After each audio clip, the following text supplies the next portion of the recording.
Oh, You're doing thank a you. great job. Thank you, thank you. You want to take? Yeah, I could do You did it the other night, I yeah. could do it too.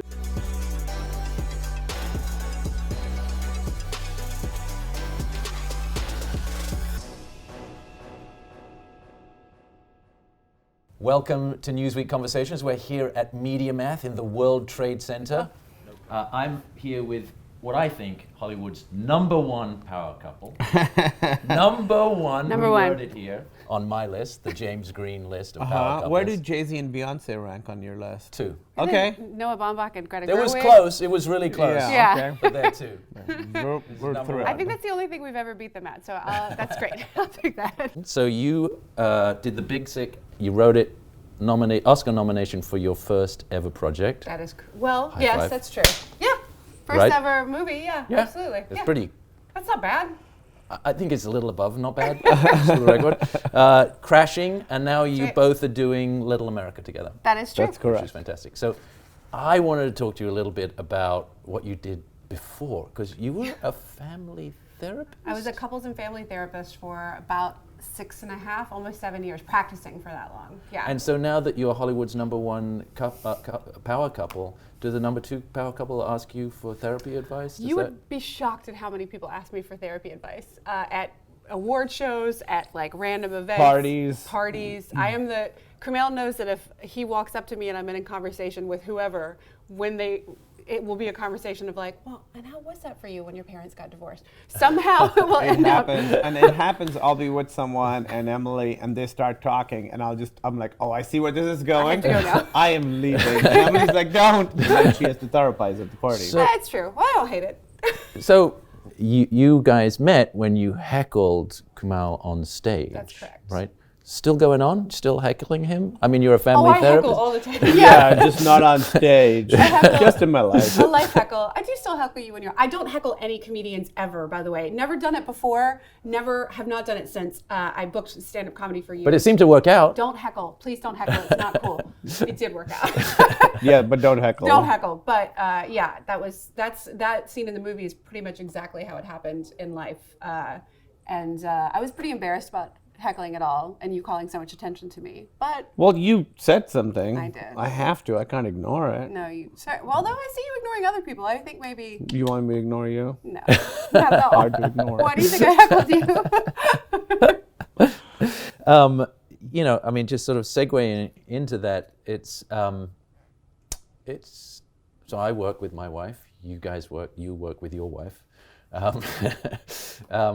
How is that? I mean, is it easy? Is there challenges to it? Is it I something? mean, you tell me. This is why I'm a good therapist.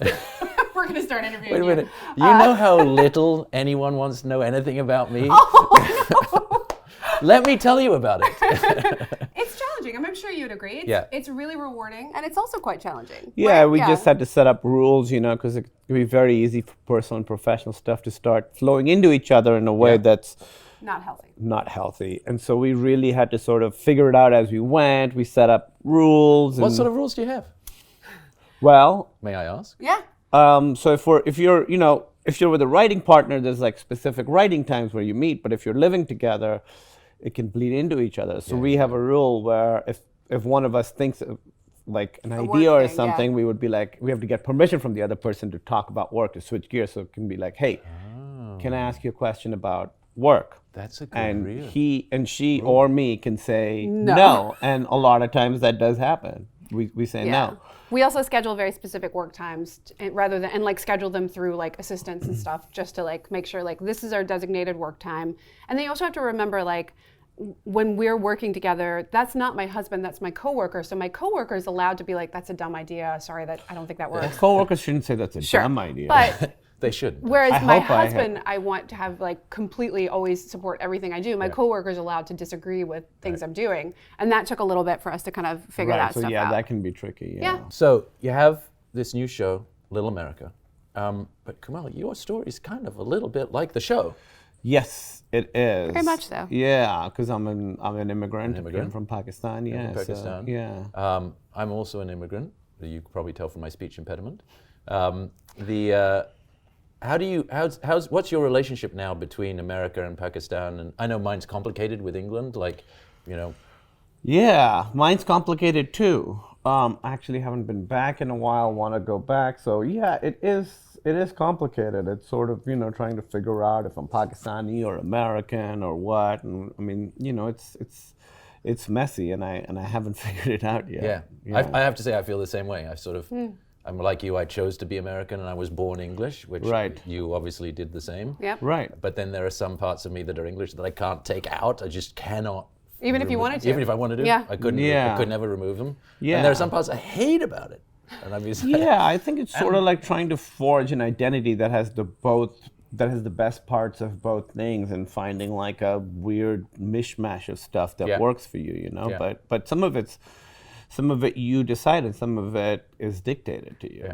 By the like society that you're currently in, I think. Correct. I asked you if or where you're from, yeah. I asked you a few years ago if what identity you thought you had, like if you had to pick an identity, and you said stand-up comedian, That's right. which is like, I thought was like, yeah, that's the identity that you like identify with most. Yeah, I don't feel Pakistani or American really. You feel so- stand-up comedian, which now even, Yeah. yeah. I'm a hyphenate. Yeah.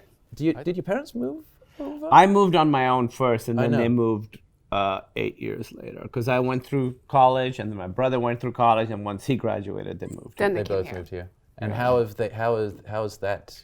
Because that's much harder, right? So they've lived For their them, lived their whole yeah, life. I honestly thought it would be harder for them than it turned out to be. They've got like a great group of friends that really love it here. I mean, life in Pakistan can be frustrating. It's frustrating here too, but in different ways. Yeah. So I think for my mom especially, when she first moved here, it was great. She loved.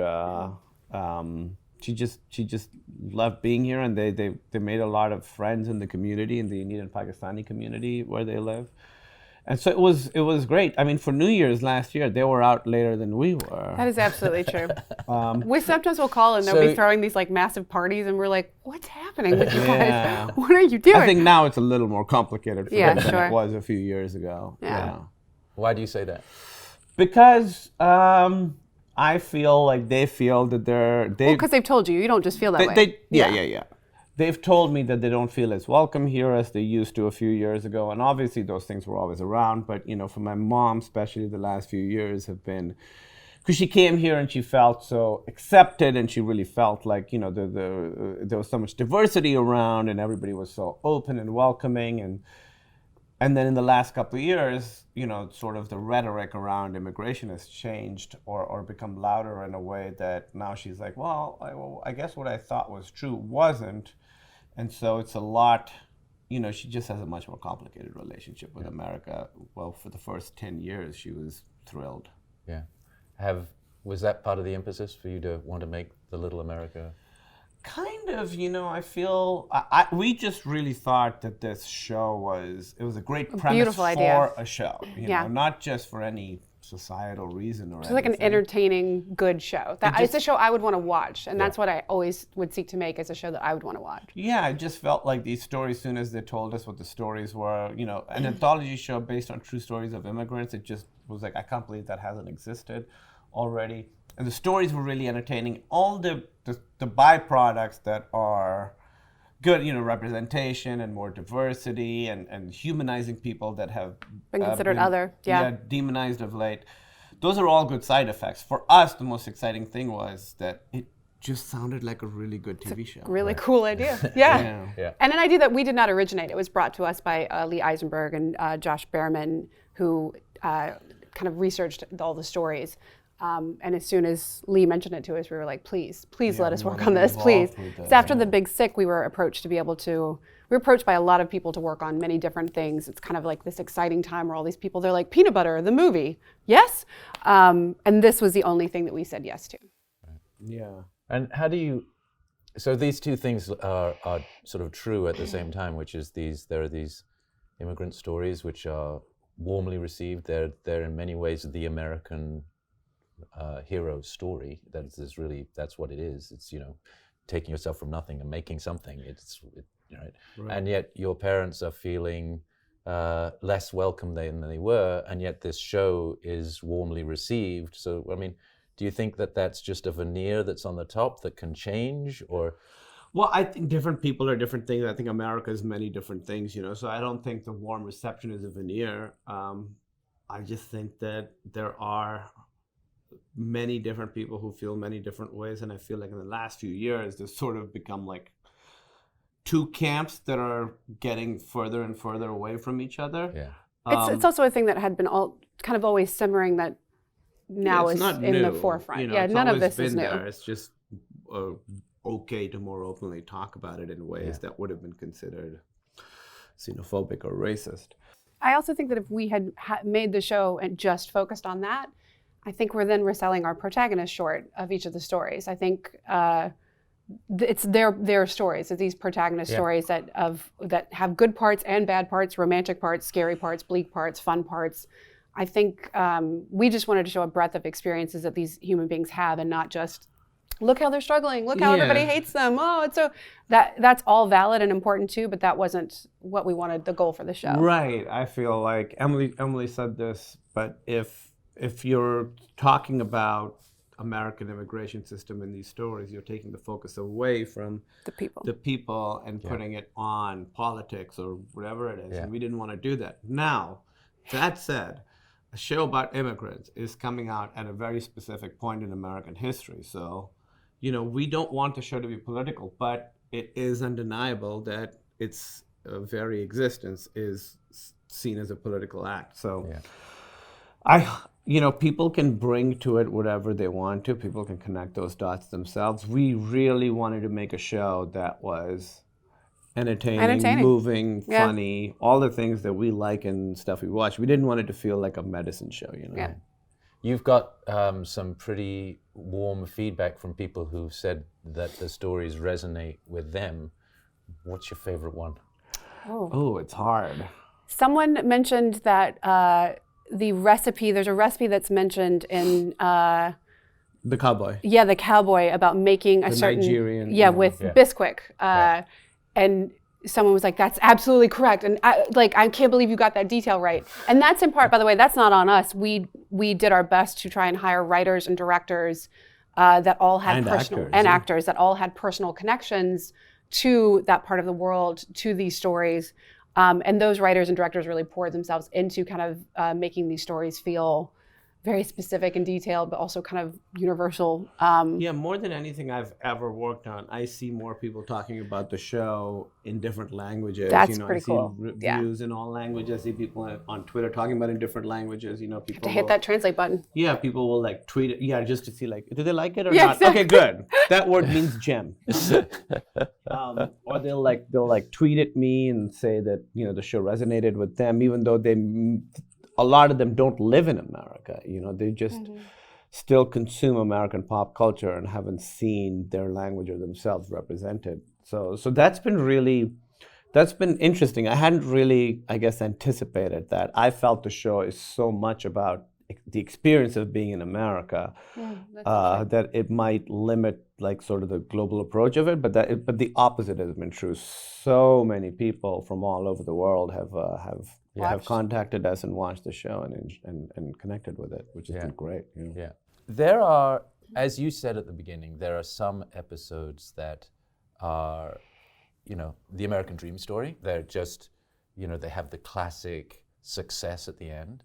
And there are some which are a little darker and sadder. Right. I'm thinking of one particular one where there was an Indian man Indian boy who was manager. left alone. Yes. And had to manage this hotel. Yeah. And, I found the ending of that, sad. It's a bit bleak. Yeah. It's very sad. We discussed the specific ending of that episode a lot of this. He finally got back what he'd been wanting for so long. No spoilers in case. But also, how can you ever really go back? Yeah. Yeah. He's had to kind of grow up on his own, and that changes everything. And it doesn't mean there's not a way forward. No. But it's not going to be the same. But it's things have sort of, him and his relationship with his parents has changed. Yeah. Because of forces out of all of their control. And as someone who's gone through the American immigration system, I'm sure you have too. I have been on every visa imaginable. It's a very, very, it's sort of a soulless, bureaucratic, impersonal machine, and it's very frustrating to deal with because you kind of want to be like, can I just talk to somebody? And there is really nobody to talk to. It's just paperwork and But again, random sort of rules. under the no spoilers, he got to talk to the top One of the higher I up, mean, yeah. like, Yep. and that didn't help. matter. It It didn't didn't help. help. Because it doesn't help. Because That's it what doesn't it help. is. Why would it help? I Yeah. mean, yeah, it's Yeah. yeah. And Emily sort of had a front row seat to my whole immigration stuff, so she understands too the frustration. In a People way who are that I just- didn't before, Yeah, for people sure. who are just born in America don't understand how much it takes. I feel like there's a sense people think like, oh, the gates are wide open, anyone can They come are in. not. No, It is it's very difficult. Yeah, no. And it would be a thing where forever when we would travel together, I would like joke around with like customs people, not in the like bad jokes you're not supposed to make, but if I joked around at all, Kumail would get very uncomfortable, and I was always like, "What are you doing?" I'm terrified at airports. But that's Yeah, the thing. I was terrified Yeah. at airports. Every single time I came in, Yeah. I would be terrified about whether I can come in or not. And Right. I'm just out here being like, "Hey, I'm Johnny America, let me No, in." I mean, I've Yeah. had immigration people say, it's a privilege, not a right to come in this country. Oof. As I'm coming in the country. way. Yeah, Oh, yeah, that's yeah. awful. Wow. Yes. I'm like, yes, oh, we thank are you, sir. all Thank too you. aware of that. That's It is a terrible. privilege. Yeah. Yeah. Not a right. It's been, and that's part of what I kind of, one of my personal missions for the show is that that's something I've had a front seat on that a lot of people who are born in America have not. Yeah. That I wanted other people to get a sense of what that might feel like. That it took me years to kind of figure out his fear around doing anything of traveling in and out of the country. And I thought, oh, I think everybody could use this awareness, this level of like, you have that thing where there's a click sound and you're like, oh, I understand in a way that I didn't before. That's, again, we wanted to entertain, but I was like, I'd love for people to understand that it's fraught for people that aren't born here. And the other thing, other than that we wanted the show to be about, when you're sort of born here and raised here, there are certain truths that you just buy or you see them as truth. Like you brought up the American dream. People sort of assume, oh, the American dream, anybody can be whatever they want to be, and Absolutely not the and case. that's not true. Yeah. It sort of depends on your privilege, where you're from, who you are, what you look like, what you sound like, How much money you have. how much money your parents have, all that stuff, where you were born in America. So that's part of what the show is about too, is just sort of dissecting the. And also mess Did of you the make a American dream. conscious decision to have different kinds of endings for the? Absolutely. Yeah, That we was very wanted important to us. have completely, we wanted to tonally do as many different kinds of episodes as we could. Yeah. The one you mentioned about the Indian boy, I think that's our bleakest episode. Mm-hmm. And it's the one we started with first. Yeah. We really wanted to do as many different types of little movies as we could. And the next season, it's You going to do be even more? even a wider swath of tones. Well, thank you for making the squash one happy. Yeah. Yeah, well, thank her for being very good at squash. Yeah, that does help. So to go back to you as the immigrant story for Little America, you are now a superhero. That's right. Sorry, just screaming. Did you think you'd marry a superhero? I married a comedian, and I got a superhero. Which is a superhero, Absolutely and not. it's a comedians are superheroes also. Never in my wildest dreams.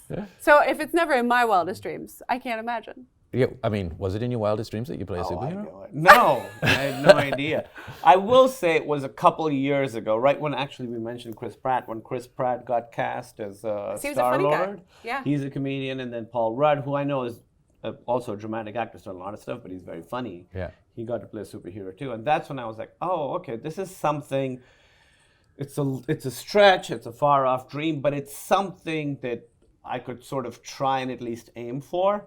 And there were a couple points in the last couple of years where I'd gotten an opportunity to play a different parts in superhero movies, and I was like, no, I want to hold out and at least give myself. Oh, that's a interesting. shot You were at- given other opportunities for smaller Little roles. small roles. yeah, for small smaller roles. And you're like, no. Well, I kind of That's was just like- not big enough for me. Well, also it messes up the universe. You don't want to mess up the MCU by like that guy played a delivery guy. Well, I Oh. knew that it wouldn't happen if I played a delivery Exactly. guy. You know, so Did you they get offer you a those- role as an Uber driver? That's all He I plays do a lot of now. Uber drivers. All I do is Uber drivers. So I just was like, I'm just gonna bet on myself. Superhero. And if I don't get Sorry, to I'm be sorry. like a small part in another like awesome movie, then that's a fine Trade-off. risk to take. Yeah. Right. So you're not allowed to talk about it kind of at all. I could say some things. Oh, what can you say? Well, what do you want to ask? If it's a focused question, I can answer. Oh, I was unprepared. I was going to say, what's it like not to be able to talk about it at all?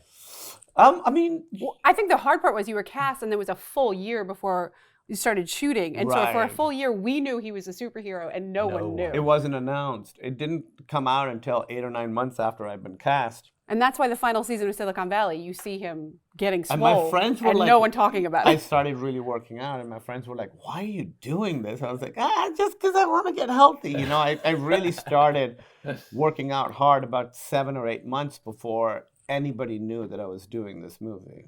Got it. Yeah.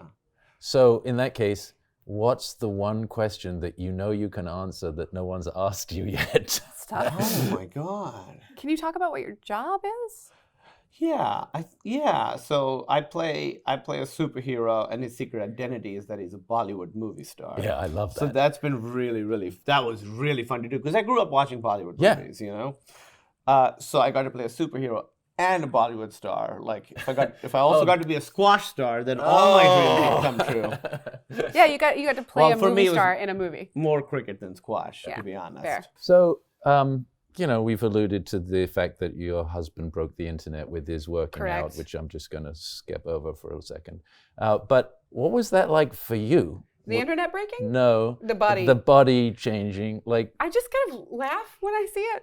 And not in a, I like just in a, like, how is this? He'll catch me happens- like, so you don't come home and say, wow, he's so sexy. You're like, it's genuinely not that laugh. It is That's like right. I'm surprised every time. Like, Yeah. he never wears clothes anymore. It's part of it. And so he'll just be walking oh, he around just and stands in front of the he'll mirror pick up going, something, and I'll just be like, how did this, how? It's amazing. I've never been with anyone who's had a body transformation. And he's worked so hard, just like he works at everything. And I'm only reaping the benefits.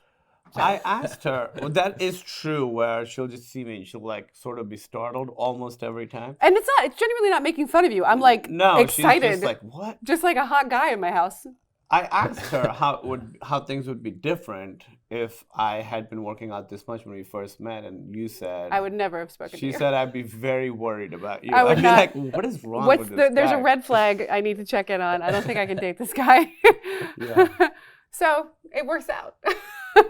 But for a long time, it's been very restrictive, and It's been a lot of work. it's not restrictive now though, right? You can, He still keeps it up pretty hard. it's a lot easier than it used to be. Getting there is. but you don't need to do it for the movies anymore. Well, there's Or 'Cause- or no. do you? I think you say there's probably going to be, they're going to shoot a little bit additional stuff in a couple of months. It's so he has hard to to keep up let a it little bit. go anyway. It's hard to sort And of. he doesn't want to. Let's I get don't real. want to. Yeah, that's I also got a it. little obsessed with it, and so I'm trying to figure out how to have a level that's sustainable rather than what I was doing, Which which was was the insane. max all the time. Yeah. It was. I really went above and beyond. I got obsessed with Like it. It's all watching bodybuilding documentaries. I mean, There are some good ones. But which ones do you Do like? not, Well- no, absolutely not. Cut. We're not doing this. Pumping Iron. Pumping Iron. That one's really. I good. like Pumping Iron 2, the women. I haven't seen. I didn't know Oh! that there was a Pumping Iron. Pumping too. Iron 2, the women. It's better. Okay, all right. I'll watch it. I'll watch it. I have seen a bunch of them. You should watch the women. I'll just make I you will, watch of course. every episode of Drag Race over and over again, and Dragula, every single show I can find. In I exchange. love those shows too. That's true, you do. You're Yeah, you don't like my well-rounded. stuff, but I'm into your stuff. That's because my stuff is good. There you go. And that's it. That's another wrap. Newsweek Conversations. Thank you so much, everybody. Thank you. Bye.